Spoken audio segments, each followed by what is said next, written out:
Hi అండి. నేను ఈరోజు వెజ్ శాండ్విచ్ చేశాను. టేస్ట్ అయితే నెక్స్ట్ లెవెల్ ఉందండి. ప్రాసెస్లోకి వెళ్తే ముందుగా స్టవ్ మీద ఒక ప్యాన్ పెట్టుకొని అది హీట్ అయ్యాక దాని మీద బటర్ వేసుకొని బ్రెడ్ వేయించుకోండి.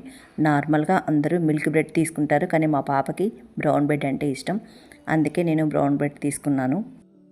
బ్రెడ్ గోల్డెన్ బ్రౌన్ కలర్ వచ్చాక పక్కన పెట్టుకోవాలి. ఇలా అన్ని బ్రెడ్స్ వేయించుకోవాలి. తర్వాత ఒక ప్లేట్ మీద బ్రెడ్ పెట్టి కొంచెం కెచప్ వేసి స్ప్రెడ్ చేసుకోవాలి.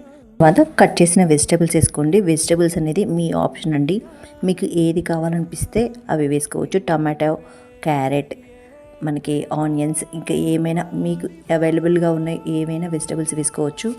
నేనైతే క్యాబేజీ, టమాటో, క్యాప్సికమ్, పచ్చిమిర్చి, ఆనియన్ వేసానండి. కొంచెం సాల్ట్ స్ప్రింకిల్ చేసుకోండి. ఇంకొక బ్రెడ్ తీసుకొని దానికి కూడా కెచప్ స్ప్రెడ్ చేసుకొని కవర్ చేయండి. బ్రెడ్ ఫ్రై చేసిన ప్యాన్లో బటర్ వేసి ప్రిపేర్ చేసుకున్న శాండ్విచ్ పెట్టి పక్కన ఒక చిన్న గ్లాసులో కానీ బౌల్లో కానీ వాటర్ పెట్టి ఆవిరికి ఉడకనివ్వండి. ఈ ప్రాసెస్ అంతా సిమ్లోనే చేసుకోండి. మధ్యలో ఒకసారి బ్రెడ్ తిప్పుకోవాలి. అంతే, మన టేస్టీ వెజ్ శాండ్విచ్ రెడీ. నా వీడియో కనుక మీకు నచ్చినట్టయితే లైక్ చేసి సబ్స్క్రైబ్ చేయండి. Thank you so much for watching this video.